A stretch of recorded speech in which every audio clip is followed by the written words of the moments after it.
Assalamualaikum warahmatullahi wabarakatuh. Alhamdulillahilladzi anzala ala abdihil kitaba wa lam yaj'al lahu 'iwaja. Asyhadu an la ilaha illallah wahdahu la syarika lah wa asyhadu anna Muhammadan abduhu wa rasuluh. Allahumma shalli wa sallim wa barik ala Muhammad wa ala alihi wa sahbihi ajma'in. Ya ayyuhalladzina amanu taqullaha haqqa tuqatih wala tamutunna illa wa antum muslimun. Ya arhamar rahimin, irhamna ya zal zalali wal ikram. Alhamdulillah, mari kita panjatkan puji syukur kehadirat Allah Subhanahu wa taala. Alhamdulillah, pada hari ini Allah masih memberikan pada kita semua nikmat, limpahan nikmat, curahan nikmat yang selalu Allah limpahkan pada kita semua. Semoga kita bisa memanfaatkan nikmat-nikmat yang Allah berikan ini. Semoga dengan nikmat-nikmat ini semakin membuat kita dekat kepada Allah. Semoga dengan nikmat-nikmat ini semakin membuat kita pandai bersyukur kepada Allah. Dengan kita bertakwa kepada Allah, melaksanakan segala apa-apa yang telah Allah dan Rasulnya perintahkan dan menjauhi segala apa-apa yang telah Allah dan Rasulnya larang. Salawat teriring salam mari kita persembahkan kepada junjungan kita Nabi Allah Muhammad sallallahu alaihi wasallam, pada keluarga, kerabat dan sampai pengikut akhir zaman. Semoga kita, keluarga besar kita, keturunan kita menjadi pengikutnya sampai akhir hayat hidup kita, dan semoga kita semua kelak mendapatkan surga Allah Subhanahu wa taala. Semoga kita semua yang hadir sehat walafiat, ya. Semoga Allah mudahkan ibadahnya, Allah terima segala amal baik kita. Semoga Allah membuka hati kita semua. Allah mudahkan kita untuk menerima hidayah Allah. Allah mudahkan kita membaca Al-Quran. Allah mudahkan kita memahami Quran. Allah mudahkan kita mengamalkan Quran. Allah mudahkan kita menyampaikan Quran. Allah mudahkan kita menghafal Al-Quran. Dan semoga kita semua istiqomah dalam kebaikan. Semoga Allah memberikan ilmu yang berkah kepada kita semua. Ilmu yang semakin membuat kita dekat kepada Allah. Ilmu yang semakin membuat kita taat dan patuh kepada Allah Subhanahu wa ta'ala. Yang kami hormati jemaah kajian Ahad Masjid Al-Furqan. Pada kesempatan pertemuan kali ini, insya Allah tema yang akan kita bahas tentang Ramadan, ya. Agar Ramadan itu menambah ketakwaan kita kepada Allah Subhanahu wa taala. Nah, sesuai firman Allah dalam Al-Qur'an di surat Al-Baqarah 183, tujuan dari berpuasa, ya ayyuhalladzina amanu alaikumusiyam kama kutiba 'alal ladzina min qablikum la'allakum tattaqun. Seruan Allah kepada orang-orang beriman agar berpuasa. Kenapa? Karena puasa itu salah satu amalan yang menjadikan kita orang takwa. Kenapa harus menjadi orang yang bertakwa? Karena di akhir Ramadan nanti Allah sediakan malam Lailatul Qadar, malam kemuliaan. Makanya kita diajarkan, dibimbing di awal-awal Ramadan agar kita menjadi orang bertakwa. Karena malam kemuliaan itu tentu miliknya orang-orang yang mulia. Inna akramakum indallahi atqakum. Allah jadikan kamu berbangsa-bangsa, tapi yang paling mulia di antara kamu adalah orang-orang yang bertakwa. Makanya di awal Ramadan sudah ada perintah agar kita jadi orang takwa. Kenapa harus menjadi orang-orang yang bertakwa? Karena orang-orang yang bertakwa itu dijamin masuk surga. Wasyari'u ila maghfiratim mir rabbikum wa jannah. Dijamin masuk surga. Kenapa harus menjadi orang-orang yang bertakwa? Karena Allah hanya menerima amalan dari orang-orang yang bertakwa. Nah, makanya di awal Allah perintahkan kepada orang-orang yang beriman agar kita menjadi orang-orang yang bertakwa. Salah satu amalannya yaitu berpuasa. Makanya berpuasa itu menjadi tameng kita dari api neraka. Sesungguhnya Jumat ke Jumat, Ramadan ke Ramadan itu akan menjadi penghapus dosa. Di antaranya sesungguhnya di sorga itu mempunyai pintu yang bernama Ar-Rayyan untuk orang-orang yang berpuasa. Nah, ini harus kita raih. Kesempatannya hanya di bulan Ramadan. Di bulan Ramadan ini pintu-pintu kebaikan semuanya dibuka. Pintu sorga dibuka, pintu neraka ditutup, dan setan-setan terbelenggu. Barang siapa yang mendapatkan kebaikan-kebaikan di bulan Ramadan, maka dia akan mendapatkan kebaikan setelahnya. Orang yang mendapatkan kebaikan di bulan Ramadan, maka dia akan mendapatkan kebaikan setelahnya. Sebaliknya juga, barang siapa yang tidak mendapatkan kebaikan-kebaikan di bulan Ramadan, maka dia tidak akan mendapatkan kebaikan setelahnya. Artinya, bulan Ramadan itu akan menjadi bukti keimanan seseorang. Bulan Ramadan itu akan menjadi barometer ketakwaan seseorang. Kenapa? Karena di bulan Ramadan Allah lebihkan kebaikan-kebaikannya, pahalanya Allah lebihkan. Jadi kalau dengan Allah lebihkan fadilah-fadilah di bulan Ramadan ini tidak menjadi keimanan kita meningkat, ketakwaan kita tidak meningkat, maka ini akan menjadi barometer. Ya, kalau kita tidak berlomba-lomba di bulan Ramadan, apalagi setelah Ramadannya, maka ini akan menjadi barometer buat kita semua. Sekarang pertanyaannya, bagaimana Ramadan itu akan meningkatkan ketakwaan kita, kualitas kuantitas ketakwaan kita di bulan Ramadan ini? Perbanyak amalan-amalan yang fadilahnya sama kayak berpuasa. Kalau berpuasa akan menjadikan kita menjadi orang yang bertakwa. Kalau dengan berpuasa bisa menjadikan kita orang-orang yang terbakar dosanya, ya, tentu ada amalan yang lain juga yang sama fadilah di Ramadan. Yang tidak kalah hebatnya juga dia bisa menjadi pembakar dosa, yang juga akan menjadikan kita orang-orang yang bertakwa, dan juga bisa menjamin kita orang-orang yang akan masuk ke jannahnya Allah Subhanahu wa taala. Maka perbanyaklah amalan-amalan ini. Karena memang konsepnya di bulan Ramadan itu, selain kita dididik menjadi orang yang bertakwa, salah satu tujuannya agar kita terhapus dosa-dosanya. Mari kita buka ayatnya surat Al-Baqarah, ayatnya 185.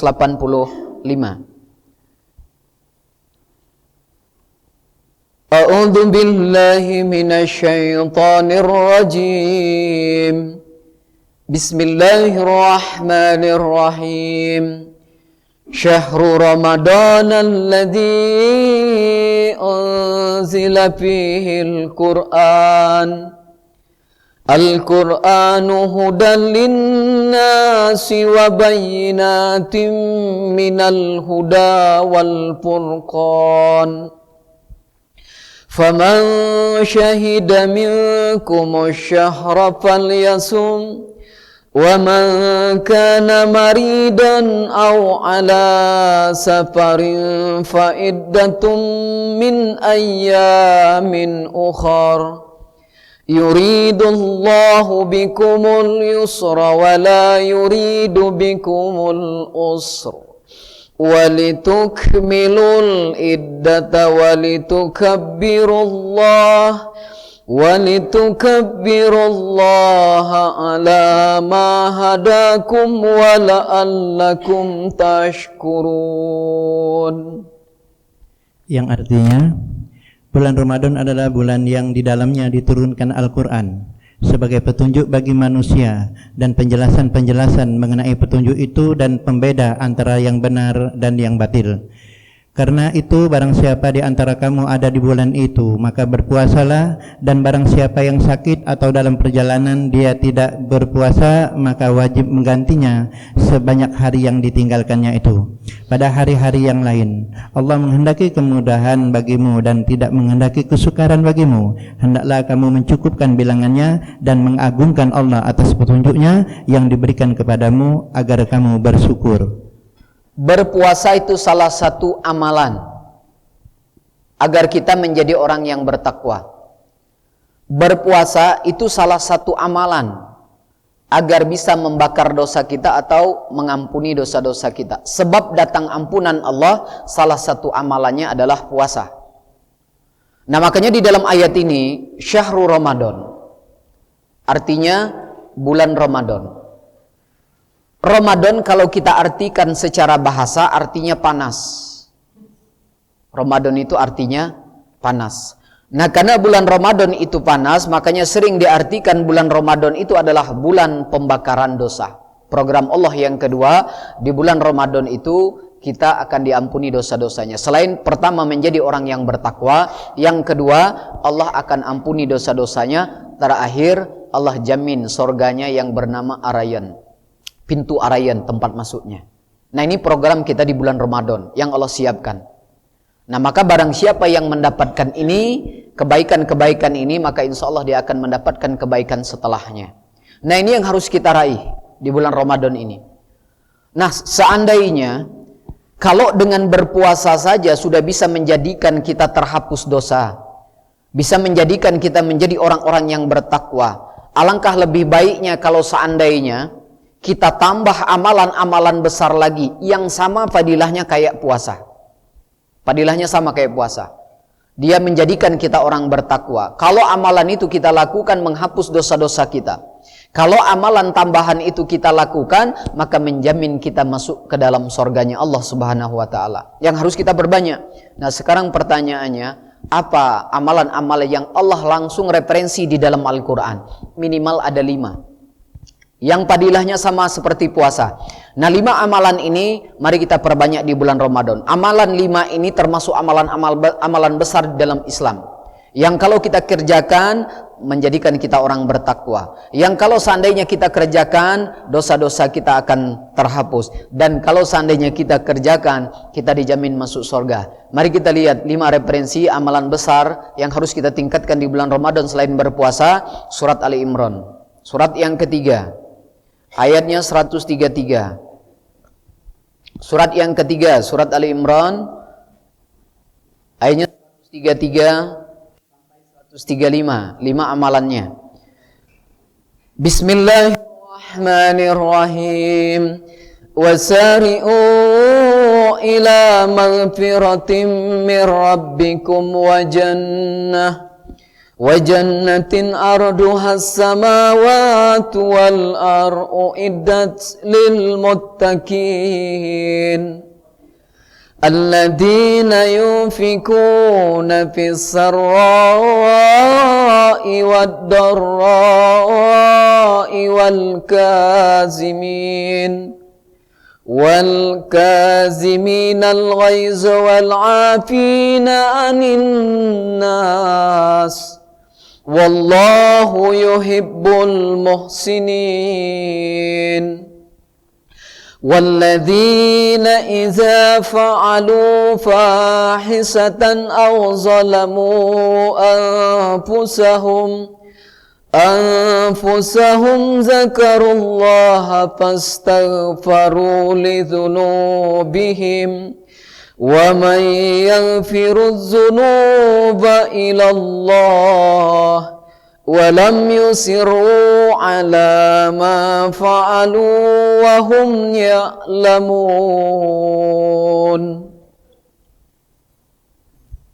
Artinya, dan bersegeralah kamu mencari ampunan dari Tuhanmu dan mendapatkan surga yang luasnya seluas langit dan bumi yang disediakan bagi orang-orang yang bertakwa, yaitu orang-orang yang berinfak baik di waktu lapang maupun sempit, dan orang-orang yang menahan amarahnya dan memaafkan kesalahan orang lain, dan Allah mencintai orang yang berbuat kebaikan.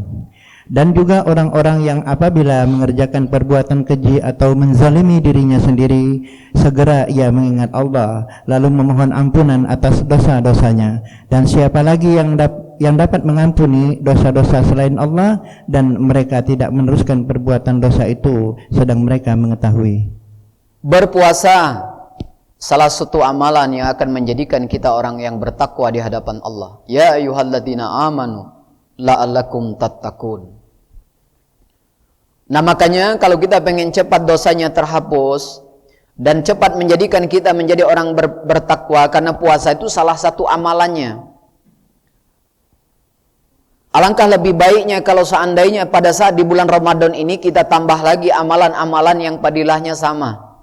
Nah, salah satu rujukannya di dalam Al-Quran yang padilahnya sama kayak berpuasa dan juga menjadikan kita orang-orang yang bertakwa, jaminannya masuk surga. Yang pertama, di dalam ayat ini Allah berfirman, wasari'u, bersegeralah kamu mencari ampunan Tuhanmu yang mendapatkan surga yang seluas langit dan bumi yang Allah sediakan bagi orang yang takwa. Yang tujuan Ramadan tadi, ya ayyuhalladzina amanu la'allakum tattaqun. Bapak Ibu sekalian yang dimuliakan Allah, alhamdulillah doa kita tahun kemarin Allah kabulkan. Ya, alhamdulillah. Karena setiap di akhir Ramadan, ya, pasti kita semua sama doanya, ya Allah sampaikan kami ke Ramadan berikutnya. Alhamdulillah dikabulkan Allah lagi. Berapa banyak saudara kita, orang-orang yang dekat dengan kita, tetangga kita, mungkin salah satu di antara anggota keluarga kita yang doanya sama, tapi hari ini dia tidak bertemu dengan Ramadan. Nah, alhamdulillah kita masih diberikan kesempatan, maka manfaatkan ini. Kesempatan-kesempatan ini. Orang yang berdoa sama tapi hari ini dia tidak bertemu dengan Ramadan. Nah, kesempatan ini jangan kita sia-siakan, kita buktikan. Jangan-jangan ini adalah Ramadan kita terakhir. Kita tidak pernah tahu apakah kita bisa sampai ke Ramadan berikutnya atau tidak. Maka jadikan ini momen menjadi Ramadan yang terbaik. Nah, makanya di dalam ayat ini Allah minta bersegeralah kamu. Karena kesempatan sudah Allah berikan kepada kita. Mendapatkan sorga yang seluas langit dan bumi. Sorga itu Allah sediakan buat orang bertakwa. Allah sediakan bagi orang-orang yang bertakwa. Kemudian kata Allah, siapakah orang-orang yang bertakwa itu? Selain dari dia berpuasa, menahan dari segala sesuatu yang membatalkan puasa. Ayat 134-nya. Alladzina yunfikuna fis sarai wad dharra. Yaitu orang-orang yang berimpak baik di waktu lapang maupun sempit. Tingkatkan ini di bulan Ramadan. Karena ini salah satu amalan yang menjadikan kita orang bertakwa, menghapus dosa, dan Allah akan janjikan orang-orang ini ada ahli sorga salah satunya. Yang kedua, amalan besar yang sama kayak berpuasa fadilahnya, menahan amarah. Amalan yang sangat luar biasa yang bisa menghapuskan seluruh dosa kita, salah satunya menahan amarah. Yang ketiga, memaafkan kesalahan orang lain. Ini amalan yang sangat mulia. 3. Yang keempat, banyak-banyak berbuat baik di bulan Ramadan. Referensinya ada 3 di dalam as-sunnah. Kalau untuk masalah berbuat baik, ada 3 referensi Nabi. 3 perbuatan baik yang langsung dari Nabi. Yang pertama, perbanyak memberi makan kepada orang-orang yang berpuasa. Yang ketiga, hidupkan qiyamul lail. Yang ketiganya, perbanyak menghatamkan Al-Quran. Langsung dari Nabi referensi berbuat baiknya. Baru yang terakhir di ayat 135-nya, amalan besarnya bertobat nasuha. Orang-orang yang apabila dia mengerjakan perbuatan keji, berarti dia telah menzalimi dirinya sendiri. Kemudian dia mengingat Allah dan dia bermohon ampun atas dosa-dosanya. Siapa lagi yang bisa mengampuni dosa-dosanya dan dia tidak mengulangi perbuatan itu lagi. Yang kelima, tobat nasuha. Impak lapang sempit, nahan marah. Kemudian memaafkan kesalahan orang lain, perbanyak perbuatan baik di bulan Ramadan. Yang kelima, baru tobat nasuha. Nah, 5 amalan ini padilahnya sama kayak berpuasa. Kita lakukan, artinya semakin banyak amalan-amalan yang menghapus dosa, maka semakin cepat dosa kita terhapus. Semakin banyak amalan-amalan takwa yang kita lakukan, maka kesempatan kita untuk menjadi orang yang bertakwa artinya terbuka luas. Karena semakin banyak amalannya. Semakin banyak amalan yang menjamin masuk surga yang kita lakukan, artinya peluang kita untuk masuk surga terbuka luas. Maka perbanyak amalan ini. Jaminannya, selain menjadi orang yang bertakwa, Allah akan ampuni dosa-dosanya. Lebih cepat terhapus dosanya dan Allah jamin masuk surga. Kita lanjutkan satu ayat berikutnya, 136-nya. Janji Allah selain jadi orang bertakwa. Ulaika jazaohum maghfiratun min rabbihim wa jannatun tajri min tahtihal anhar khalidina fiha wa ni'ma ajrul amilin. Yang artinya, balasan bagi mereka ialah ampunan dari Tuhan mereka dan surga-surga yang mengalir di bawahnya sungai-sungai.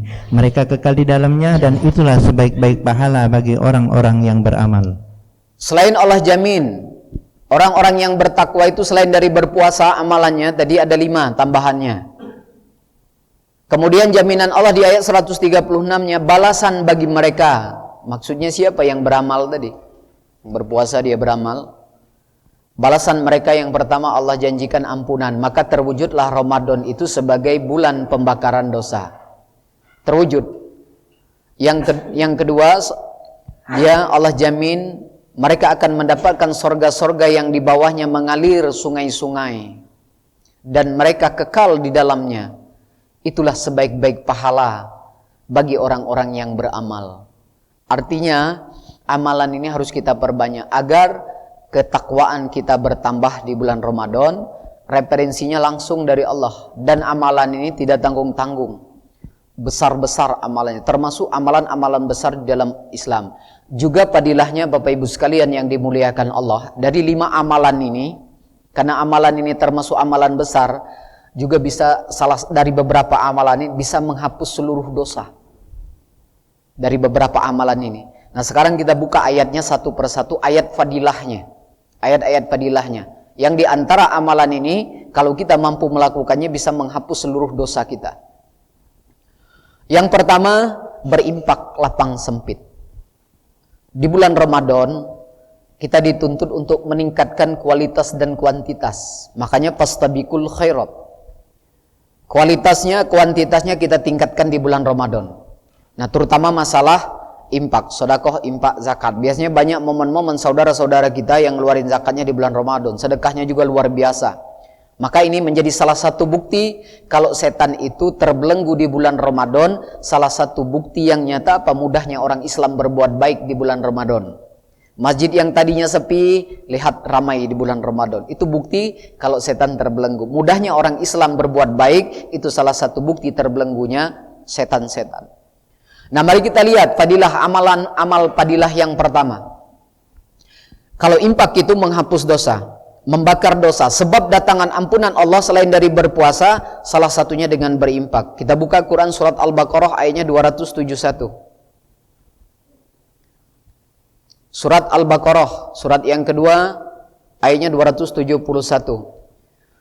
In tubdus sadaqati fani'immahi wa in tukhfuha wa tu'tuhal fuqara'a fahuwa khairul lakum wa yukaffiru ankum min sayyi'atikum wallahu bima ta'maluna khabir. Artinya, jika kamu menampakkan sedekah-sedekahmu, maka itu baik. Dan jika kamu menyembunyikannya dan memberikannya kepada orang-orang fakir, maka itu lebih baik bagimu, dan Allah akan menghapus sebagian kesalahan-kesalahanmu. Dan Allah Maha mengetahui apa yang kamu kerjakan. Dan Allah akan menghapus sebagian. Bukti impak, sedekah, zakat itu membakar atau mengampuni dosa-dosa selain dari puasa. Nah, perbanyak ini. Nah, perlu kita garis bawahi, kalau untuk impak, definisi impak jangan keluar dari keluarga kalau pengen dapat besar pahalanya. Jangan, kalau untuk impak jangan keluar dari keluarga.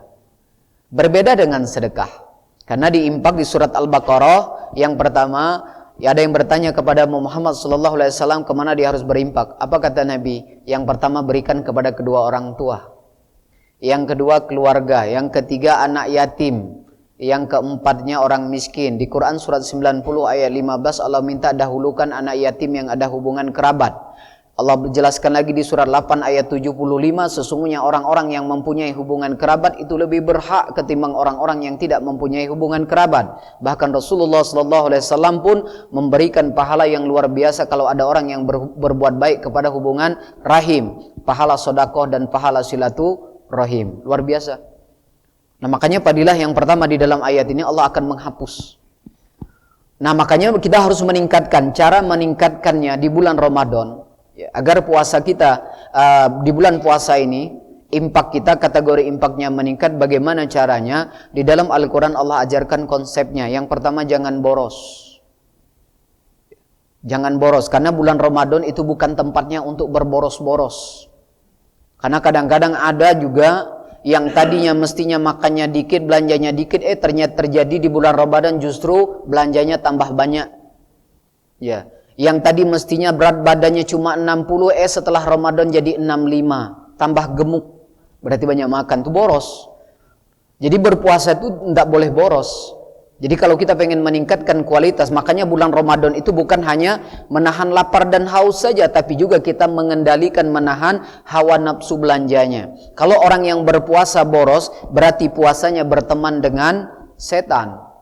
Coba lihat ayatnya, Quran surat 17 ayatnya 26-27. Konsep strategi kita agar di bulan Ramadan itu tidak boros, kita menahan nafsu belanja salah satunya, selain menahan lapar dan haus. Quran surat 17 ayatnya 26-27. Wa atizal qurba haqqahu wal miskin wa banis sabil ولا تبذر تبذيرا إن المبذرين كانوا إخوان الشياطين وكان الشيطان لربه كفورا. Yang artinya, dan berikanlah haknya kepada kerabat dekat, juga kepada orang miskin dan orang yang dalam perjalanan, dan janganlah kamu menghambur-hamburkan hartamu secara boros.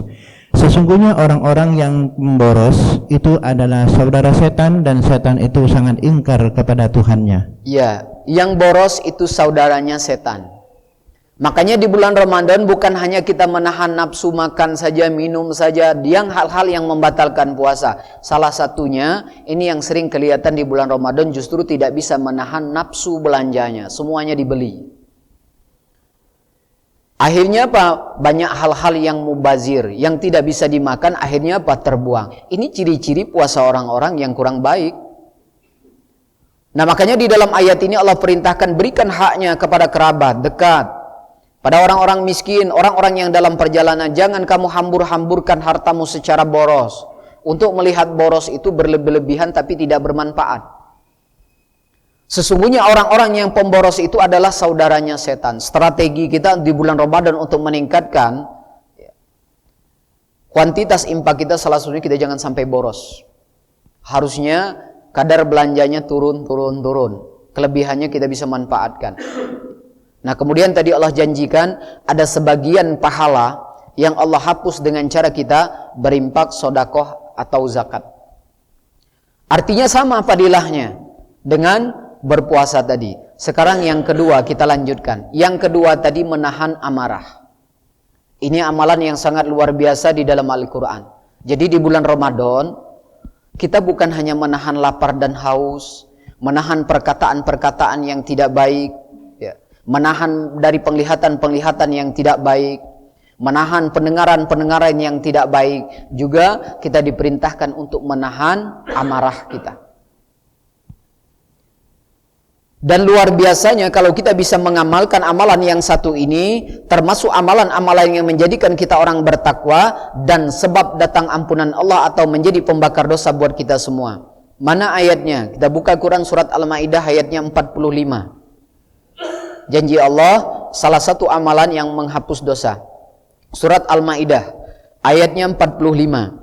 Wa katabna 'alaihim fiha annan nafsa bin nafs wal aina bil aini wal anfa bil anfi wal uzun wal uzuni wassinna bisinni wal juruha qisas faman tasaddaqa bihi fahuwa kuffaratun lah wa man lam yahkum bima anzalallah faulaika humuz zalimun. Yang artinya, kami telah menetapkan bagi mereka di dalamnya Taurat bahwa nyawa dibalas nyawa, mata dibalas dengan mata, hidung dengan hidung, telinga dengan telinga, gigi dengan gigi, dan luka-luka pun ada kisosnya, balasannya yang sama. Barang siapa melepaskan hak kisosnya, maka itu menjadi penebus dosa baginya. Barang siapa tidak memutuskan perkara menurut apa yang diturunkan Allah, maka mereka itulah orang-orang yang zalim. Barang siapa yang melepaskan hak kisosnya, maka itu akan menjadi penebus. Katanya udah beda. Kalau dengan berimpak sodakoh itu menghapus sebagian, pakai kata menghapus, tapi tidak untuk orang yang bisa menahan amarahnya. Itu akan menjadi penebus dosa-dosanya. Nah, di dalam ayat ini Allah memberikan gambaran di dalam Islam itu berlaku kisos. Kisos itu adalah hak bagi orang yang terzolimi. Apa itu kisos? Membalas yang sama. Bukan lebih, tapi kalau lebih zolim namanya. Kalau suami marah sama istrinya, kata suami, mamani. Istrinya balas, papani. Selesai. Kopinya tetap jalan. Ya, sarapannya tetap jalan. Itu namanya kisos. Tapi kalau suami misalnya ngomong sama istrinya, mamani. Ya, terus istrinya bilang papa nih bla bla bla bla, itu bukan kisos, berlebihan, itu zolim namanya. Jadi yang diperbolehkan itu sama. Nah, kisos itu adalah hak orang-orang yang terzolimi, membalas yang sama. Bahkan di dalam ayat ini, luka-luka kecil pun kalau mau dikisos silahkan, karena itu hak bagi orang yang terzolimi.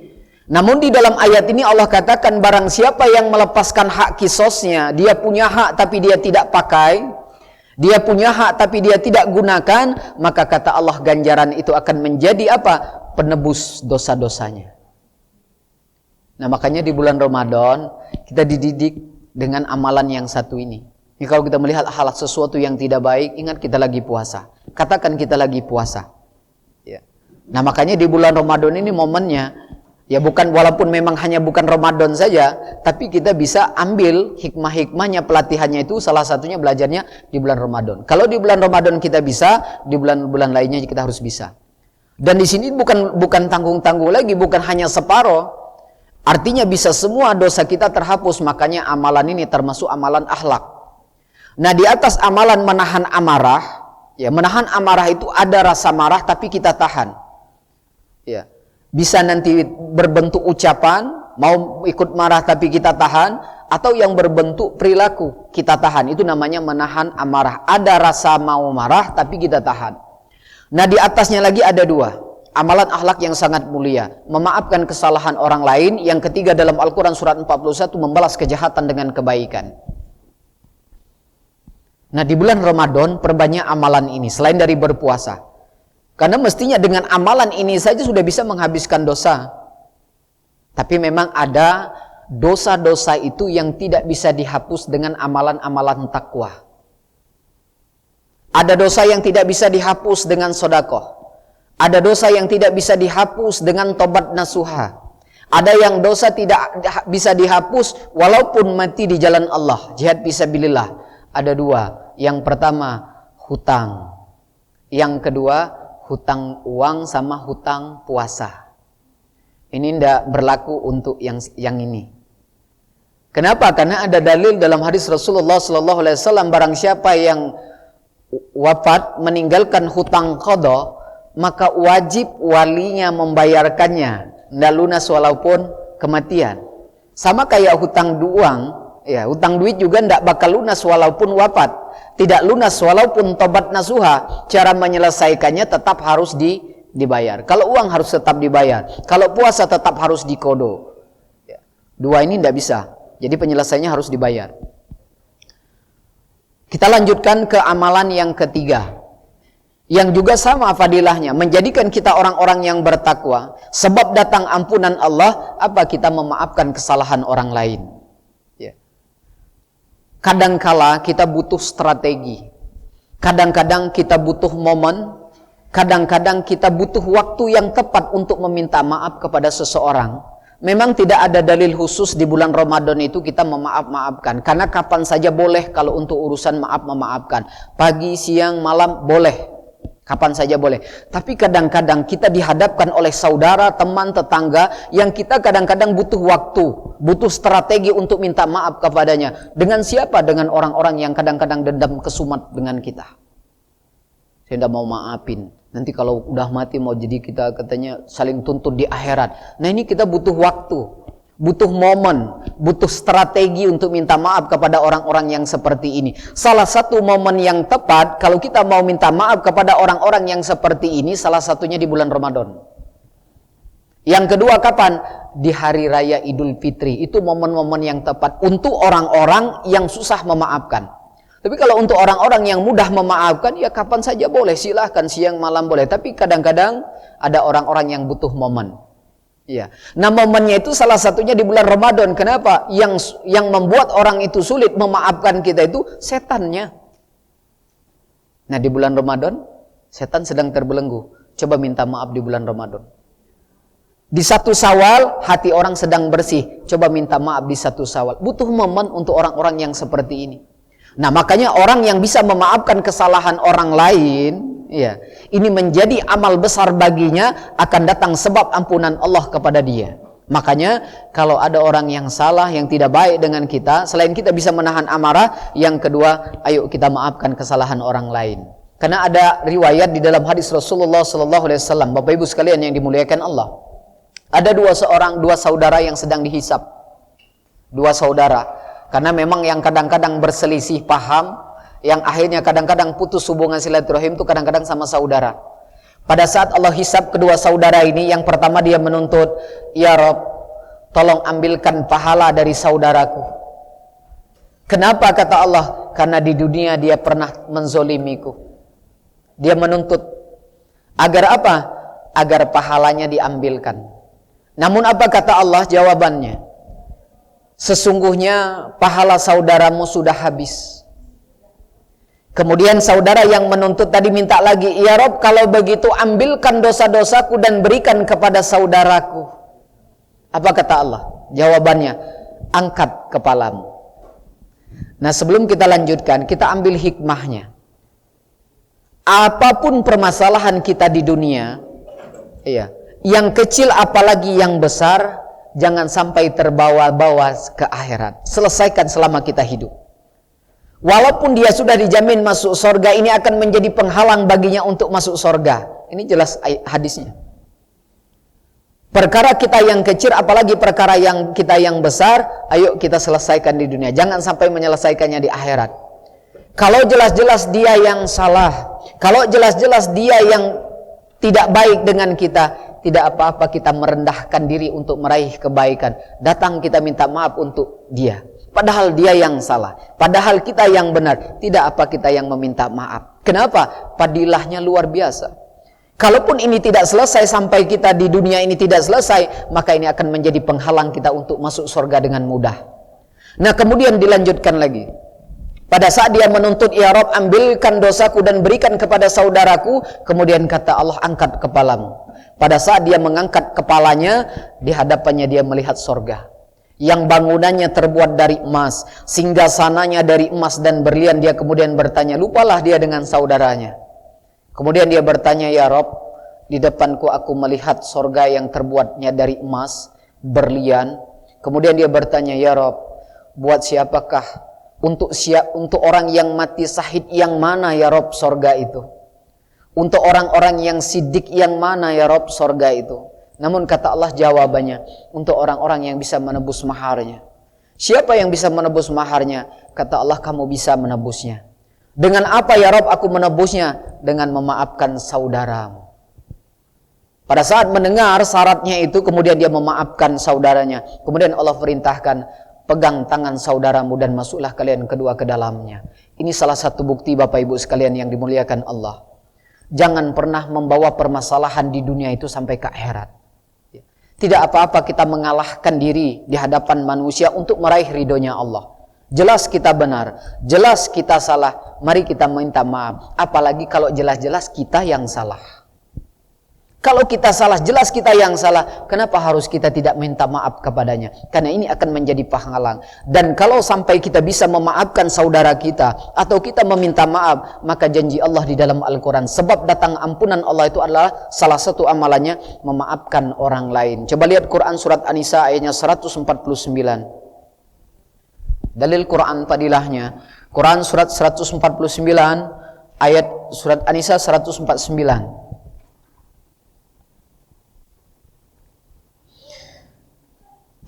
Tubdu khairan aw tukhfuhu aw ta'fu an su'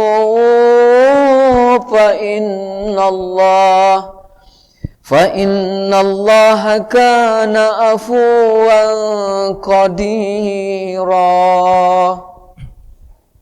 Artinya, jika kamu menyatakan sesuatu kebajikan, menyembunyikannya atau memaafkan sesuatu kesalahan orang lain, maka sungguh Allah Maha Pemaaf, Maha Kuasa. Amalan yang ketiga, yang padilahnya sama kayak puasa. Yang kalau seandainya kita kerjakan menjadikan kita orang yang bertakwa, yang kalau seandainya kita kerjakan menjamin dosa-dosa kita terhapus, yang ketiga jaminannya masuk surga. Sama kayak puasa, maka perbanyak amalan ini. Yang ketiga, memaafkan kesalahan orang lain. Nah, di dalam ayat ini jika kamu menyatakan sesuatu kebaikan, menyatakan, dinampakkan, dilihatkan untuk tujuan baik agar dicontoh, maka itu baik. Kemudian yang kedua, atau kamu sembunyikan, dalam Quran surat Al-Baqarah itu lebih baik. Yang disembunyikan itu lebih baik. Kemudian yang ketiga, amalannya memaafkan suatu kesalahan orang lain. Kemudian apa kata Allah? Maka sungguh, kalau di dalam Al-Quran diawali kata sungguh, Bapak Ibu sekalian yang dimuliakan Allah, indikasi kata itu Allah sedang meyakinkan kita agar jangan pernah ragu dengan apa yang Allah janjikan setelah kata sungguh. Jadi kata sungguh itu kata yang meyakinkan agar kita yakin. Seperti hari-hari biasa, kadang-kadang kita memakai kata-kata yang meyakinkan lawan bicara kita agar dia percaya dengan apa yang kita ucapkan. Contoh, pakai kata sumpah, demi Allah. Jadi kalau ada lawan bicara kita, dia mengatakan kata demi Allah, lawan bicara kita sedang meyakinkan kita, maksudnya agar percaya saja dengan apa yang dia ucapkan. Begitu juga kalau di dalam Al-Quran diawali dengan kata sungguh atau dengan kata sesungguhnya. Allah sedang meyakinkan kita agar kita percaya. Apa? Setelah kata sesungguhnya, Allah Maha Pemaaf.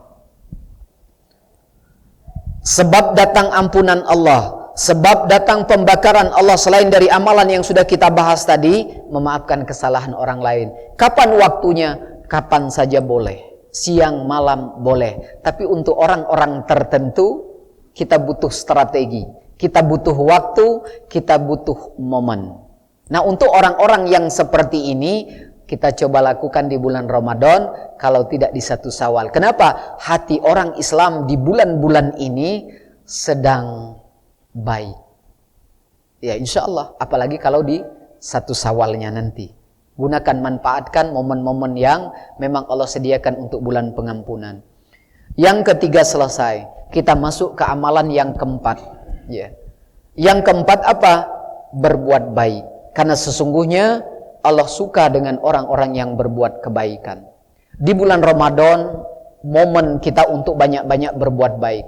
Makanya ada 3 referensi Nabi, perbanyak perbuatan baik di bulan Ramadan itu. Yang pertama apa? Perbuatan baiknya yang cepat menghapus dosa. Yang pertama Nabi perintahkan perbanyak memberikan makanan kepada orang-orang yang berpuasa. Tetap utamakan siapa? Keluarga.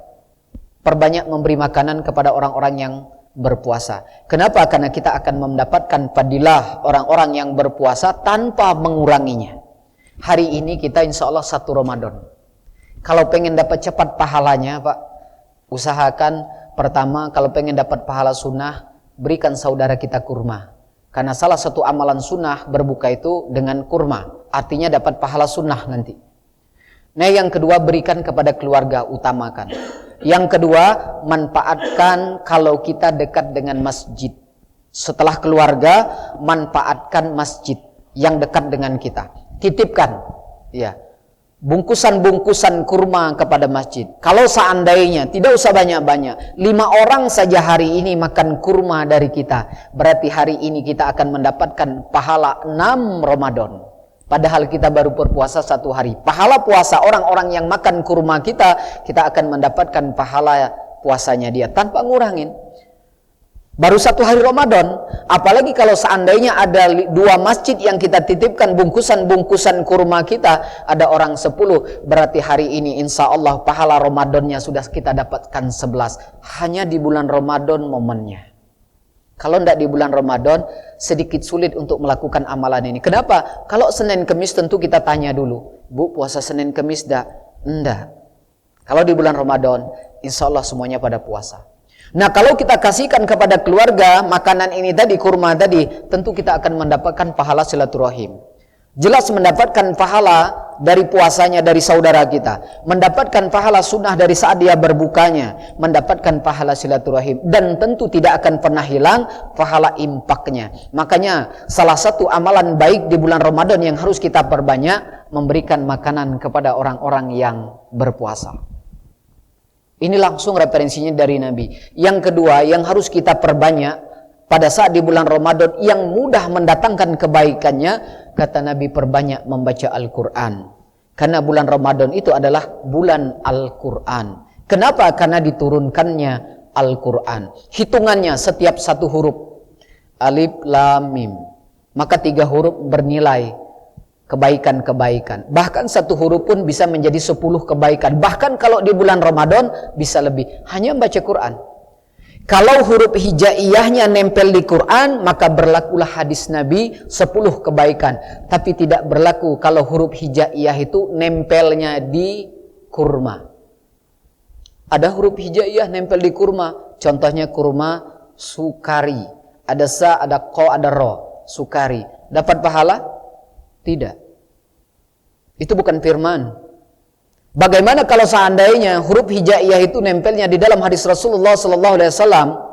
Qala Rasulullah sallallahu alaihi wasallam, "Man amila amalan laisa alaihi amruna fahuwa raddu." Apakah dapat satu huruf kebaikan? Jawabannya tidak. Itulah pembeda antara Al-Qur'an dan hadis. Makanya perbanyak tapi tetap dapat pahala. Membaca hadis tetap dapat pahala, tapi tidak ada hitung-hitungan satu huruf dapat 10 kebaikan. Tapi huruf hijaiyah kalau sudah nempelnya di firman Allah, hitungannya satu huruf kebaikan. Apalagi kalau satu ayat, apalagi kalau satu lembar, apalagi kalau satu juz, ya, apalagi kalau satu mushaf. Masya Allah, perbanyak hatamkan Al-Quran di bulan Ramadan. Semua ada hitungannya. Hanya di bulan Ramadan. Ya, kita banyak waktu, kita banyak kesempatan untuk melakukan amalan-amalan yang baik. Kemudian yang ketiga, referensi Nabi, hidupkan qiyamul lail. Barang siapa yang sholat tarawih karena iman, ya, melakukannya, maka kebaikan-kebaikan akan sampai kepadanya. Masya Allah, ini hanya di bulan Ramadan, Bapak Ibu sekalian yang dimuliakan Allah. Dan sekarang kita buka dalil fadilahnya yang ada dalam Quran. Orang yang berbuat baik itu tadi temanya apa? Ngapus dosa. Sebab datangnya ampunan Allah itu karena kita berbuat kebaikan. Coba kita buka Quran surat 11. Ayatnya 114.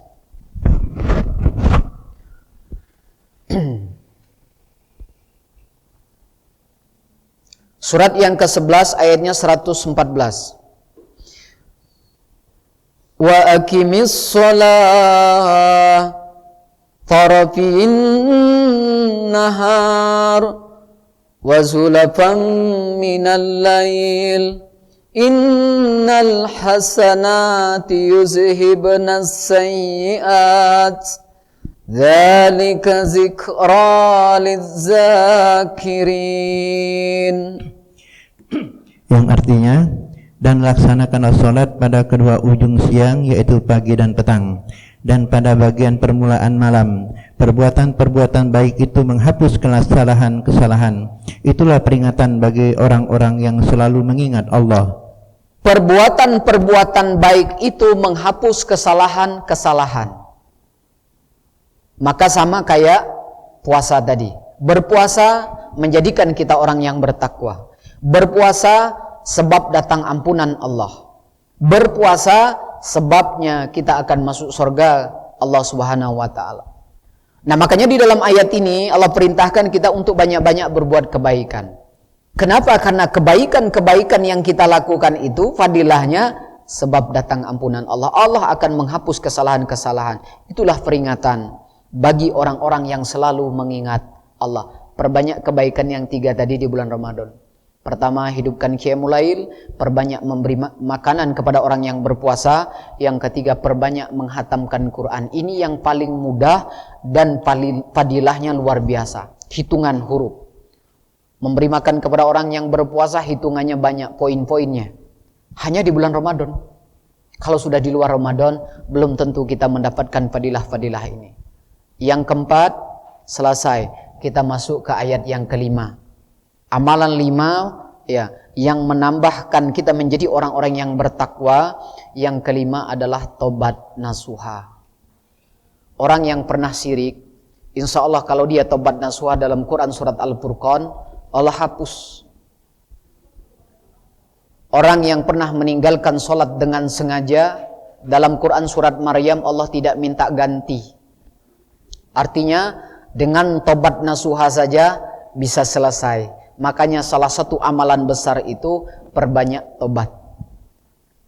Nah, orang yang bertobat nasuha ini sebab datangnya apa? Ampunan dari Allah Subhanahu wa taala. Ini termasuk amalan besar.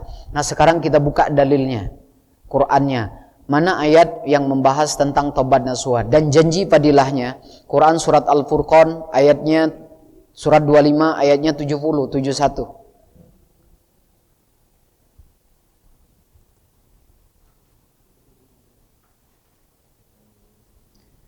Surat 25 70 71. Illa man taba wa amana wa amila amalan salihah fa ulaika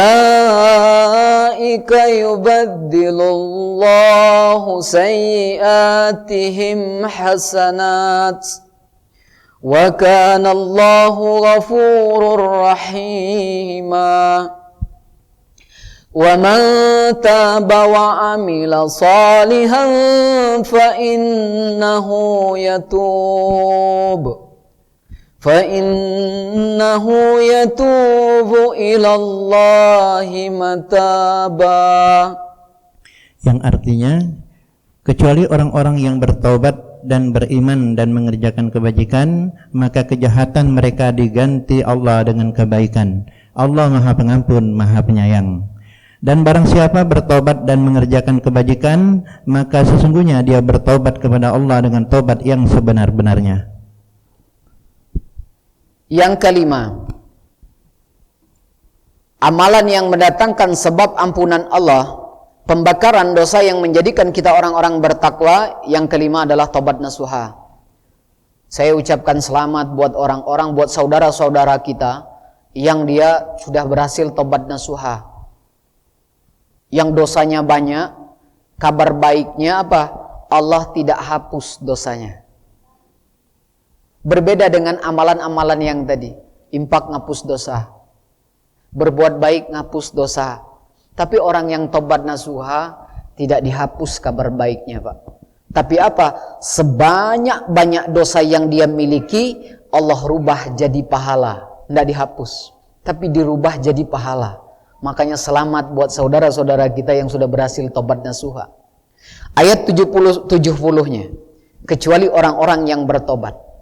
Dia beriman dan dia mengerjakan kebajikan.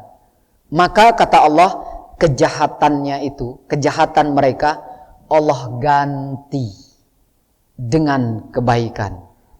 Sebanyak-banyak dosa besar yang pernah dilakukannya, kemudian dia tobat nasuha, dosa yang banyak Allah tidak hapus, tapi Allah akan ganti. Artinya semakin banyak dosa dia, seberat itulah pahala dia sekarang. Masya Allah. Tobat nasuha beda. Diganti bukan dihapus.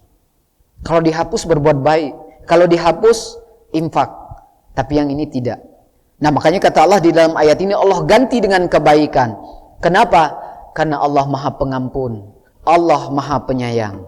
Kemudian di ayat 71-nya, dan barang siapa yang bertobat, kemudian dia mengerjakan kebajikan, maka sesungguhnya dia itu telah bertobat dengan sebenar-benarnya, atau yang disebut dengan tobat nasuha.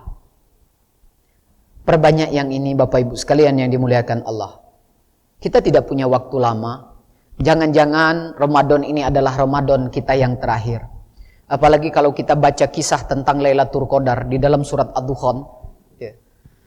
Allah kisahkan di dalam Quran surat Ad-Dukhan itu yang terjadi setelah wahyu turun di malam Qadar yang tepatnya nanti bisa nanti ganjil-ganjil.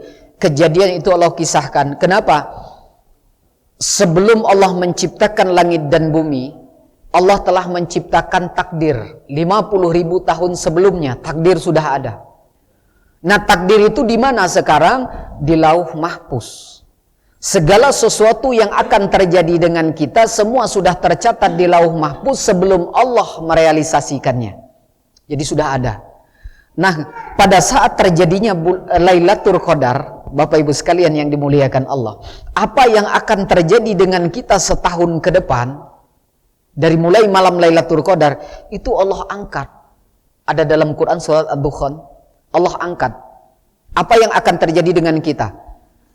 Apa yang akan terjadi dengan kita kehidupan? Nasib baik, nasib buruk, jodoh, bahkan kematian, semua malaikat sudah menerima catatan-catatannya untuk setahun ke depan. Dalam Quran surat Ad-Dukhan, malaikat Mikail sudah dapat catatan siapa yang akan terangkat derajatnya tahun ini, siapa yang akan turun derajatnya. Begitu juga malaikat maut. Dia sudah menerima catatan setahun ke depan pada saat terjadinya malam Lailatul Qadar. Setahun ke depan siapa-siapa yang akan diwafatkan, malaikat maut sudah terima catatannya. Jangan-jangan ada nama kita. Berarti ini Ramadan kita terakhir. Nah, setelah kita punya 5 amalan yang tadi, kemudian ditambah puasa berarti 6. Ini adalah amalan-amalan yang menjadikan sebab ampunan Allah, menjadikan kita menjadi orang yang bertakwa di hadapan Allah, yang jaminannya adalah sorga. Kemudian sempurnakan lagi sesuai dengan Quran surat Al-Baqarah 185 tadi. Di terakhir ayat itu, sempurnakan dengan apa? Agar kita lebih baik lagi. Di surat Al-Baqarah 185 tadi, setelah ayat Syahrul Ramadan, di pertengahan ayatnya, Allah perintahkan bulan Ramadan itu adalah bulan yang di dalamnya diturunkan Al-Quran, petunjuk bagi manusia, penjelasan-penjelasan mengenai petunjuk itu, pembeda antara yang benar dan yang batil, karena barang siapa di antara kamu ada di bulan itu, maka berpuasalah. Barang siapa yang sakit dalam perjalanan atau yang terhalang karena sesuatu hal syar'i, maka Allah minta wajib menggantinya, penyempurnaannya. Kemudian Allah ulangin lagi, Allah tidak menghendaki kesukaran, tapi Allah menghendaki kemudahan. Maka Allah minta cukupkan bilangannya sampai 2 kali. Untuk penyempurnaan amalan-amalan yang setelah Ramadan, Allah bahas apa? Masalah hutang puasa. Barang siapa yang sakit, artinya yang pernah tidak berpuasa, wajib membayarnya. Sebanyak apa? Sebanyak yang ditinggalkan. Wajib mencukupkannya. Nah, 2 hal ini, kenapa kok Allah bahas setelah Syahrul Ramadan? 2 hal ini tidak lunas walaupun tobat nasuha. 2 hal ini tidak selesai, ya, walaupun kita sudah dijamin masuk surga. Apa 2 hal ini? Hutang duit sama hutang puasa. Karena dibahas setelah Syahrul Ramadan. Sebelum Syahrul Ramadan hutang, setelah Syahrul Ramadan hutang. Kenapa diulangi? Karena walaupun kita punya 6 amalan yang kita bahas tadi, tidak akan pernah melunasi hutang uang, tidak pernah bisa melunasi hutang puasa. Nah, makanya untuk kita-kita yang masih punya sangkut hutang piutang masalah qada puasa, ya, segera kita selesaikan. Kenapa? Karena ini syarat Islam. Untuk menjadi orang Islam syaratnya 5. Nah, kalau di antara 5 ini kita tinggalkan tanpa uzur syar'i, kita sengaja, itu akan menjadi batal Islam seseorang. Karena syarat untuk menjadi orang Islam ada 5. Syahadat, sholat, puasa, zakat, puasa. Nah, kalau 5 haji, kalau 5 ini kita tinggalkan dengan sengaja tidak uzur, akan menjadi sebab batalnya Islam seseorang. Dia tidak masuk kategorinya. Nah, salah satunya apa? Yang Allah minta ganti di dalam Quran itu cuma puasa. Kalau sholat di dalam Al-Quran di surat Maryam ayat 59 ayat 59-60, barang siapa yang melalaikan puasa kemudian dia bertobat, Allah tidak minta ganti sholat. Allah tidak minta ganti dalam Quran surat Maryam. Tapi kalau puasa sampai 4 kali Allah ulang-ulangi, Allah minta ganti. Yang puasa harus dibayar puasa itu namanya qada. Contohnya kapan?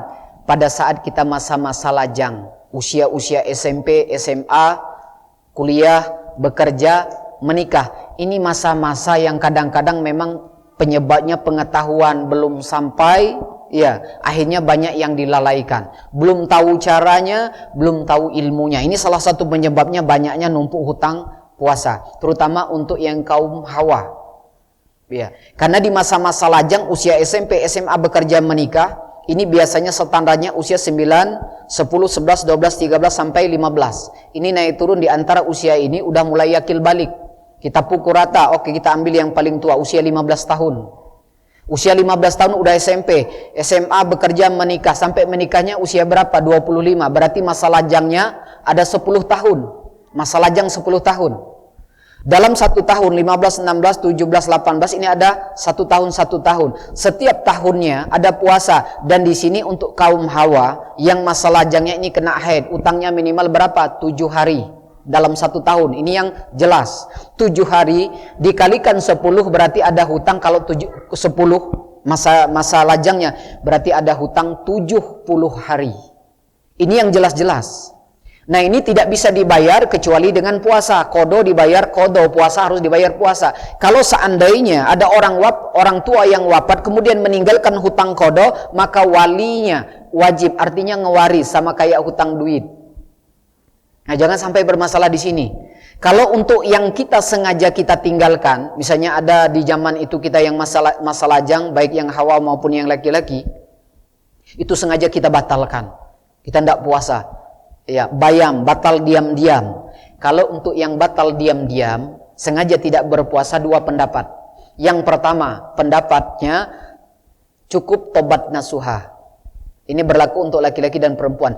Pendapat yang kedua, tetap wajib mengqada. Ini pendapat yang paling baik yang harus kita lakukan. Dan hampir jumhur ulama berpendapat yang sengaja kita batalkan, bayam tadi batal diam-diam, baik laki-laki maupun perempuan, wajib mengqadanya. Nah tapi kalau yang ujur tadi, yang seperti sakit dalam perjalanan atau yang haid, ini tidak bisa. Jadi tetap harus dibayar kapanpun. Tidak lunas karena kematian, tidak lunas walaupun tobat nasuha. Kalau tidak kita bayar selama kita hidup, maka walinya wajib membayarkannya. Untuk ibu-ibu terutama ini yang haid, yang masalah ini. Nah kalau untuk kita yang bapak-bapak, ini yang kebanyakan bayam, batal diam-diam. Ya 2 pendapat, 1 cukup tobat nasuha, yang kedua tetap harus diqada. Tapi pendapat yang paling baik yang harus kita ikuti itu adalah mengqada. Nah kalau untuk yang banyak hutangnya, misalnya untuk yang ibu-ibunya banyak hutangnya, setiap program sunnah, puasa-puasa sunnah, tidak usah lagi diniatkan sunnah. Niatkan qada saja. Termasuk nanti di bulan Syawal. Pekan pertama hari raya, habiskan 1 pekan. Karena hari raya makan-makan.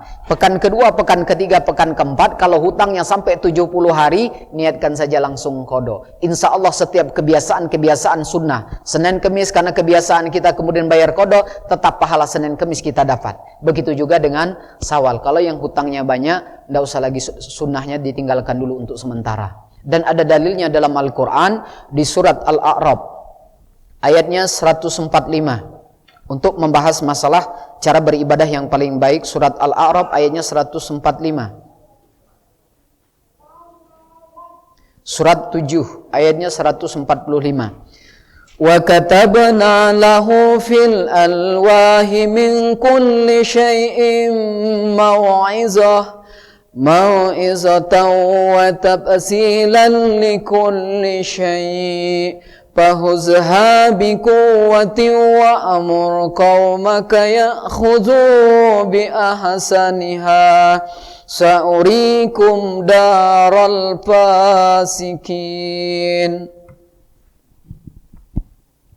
Yang artinya, dan telah kami tuliskan untuk Musa pada lau-lau atau Taurat segala sesuatu sebagai pelajaran dan penjelasan untuk segala hal. Maka kami berfirman, berpegang teguhlah kepadanya dan suruhlah kaummu berpegang kepadanya dengan sebaik-baiknya. Aku akan memperlihatkan kepadamu negeri orang-orang fasik. Ya, itu contoh petunjuk ibadah Taurat di zamannya Nabi Musa. Di situ ada kata sebaik-baiknya. Di sebaik-baiknya itu maksudnya cara beribadah yang sebaik-baiknya. Di situ ada angka kecilnya. Ada angka kecil, cara beribadah sebaik-baiknya. Di bawahnya nanti ada penjelasan. Maksudnya, utamakan yang wajib, baru yang sunnah, baru yang mubah. Syaratnya, Nabi melarang hutang puasa itu sampai ke Ramadan berikutnya. Artinya 1 tahun, kalau bisa jangan sampai ke Ramadan. Kalau sudah terlanjur bagaimana? Tetap harus dibayar dengan cara puasa 1 hari plus memberi makan orang miskin yang udah kelewat 1 tahun. Nah, untuk ibu-ibu yang sudah punya berkeluarga, tentu pernah mengalami yang di ayat yang keduanya tentang hutang yang kedua, hutang fidyah namanya. Masa hamil, masa menyusui, terutama untuk ibu-ibu yang zaman-zaman itu belum ada susu bantu. Karena kalau di zaman kami sekarang, anak-anak bisa disiasati dengan susu bantu. Tapi di zaman ibu-ibu yang udah dewasa, itu tidak ada susu bantu. Masa hamilnya, masa menyusui tidak ada, artinya murni. Untuk memproduksi ASI-nya dia harus banyak makan. Nah, ini bisa kita hitung, terutama untuk orang-orang tua kita. Bapak-bapak yang udah dewasa, coba ingat istrinya. Karena kalau masa hamil 9 bulan 10 hari, ini kadang-kadang ada yang kena puasa.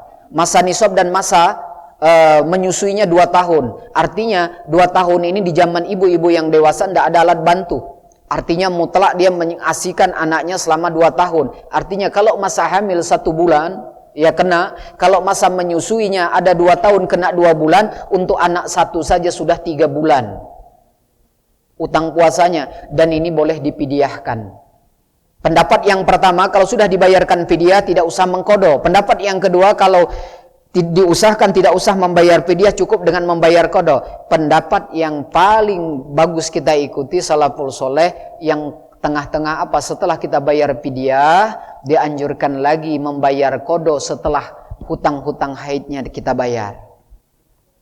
Ya.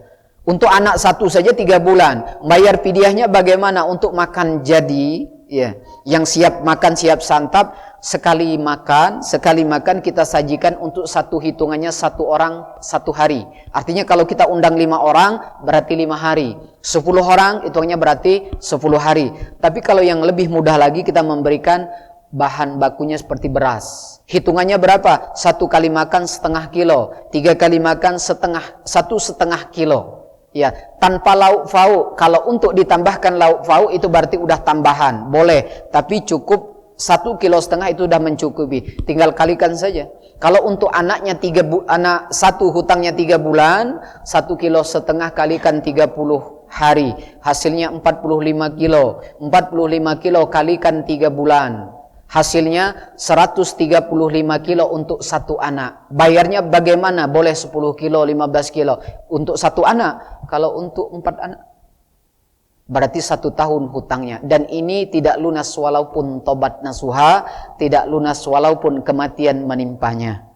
Makanya Bapak Ibu sekalian yang dimuliakan Allah, setelah sahur Ramadan, Allah janjikan ampunan dan rahmat di akhir-akhir Ramadan untuk menyempurnakannya. Yang masih banyak sangkutan hutang piutang masalah puasa, kalau bisa kita selesaikan agar semakin baik. Jangan pernah kita membawa hisab, ya, memperbanyak hisab-hisab kita pada saat kita menghadap Allah kelak. Nah, mudah-mudahan apa yang kita bahas pada pertemuan kali ini menambah wawasan kita, ilmu kita tentang Islam. Semoga harapan kita dengan bertambahnya ilmu kita, wawasan kita tentang Islam, semoga kita bertambah keimanan dan ketakwaannya kita kepada Allah Subhanahu wa taala. Subhanakallahumma wa bihamdika asyhadu an la ilaha illa anta astaghfiruka wa atubu ilaik. Assalamualaikum warahmatullahi wabarakatuh.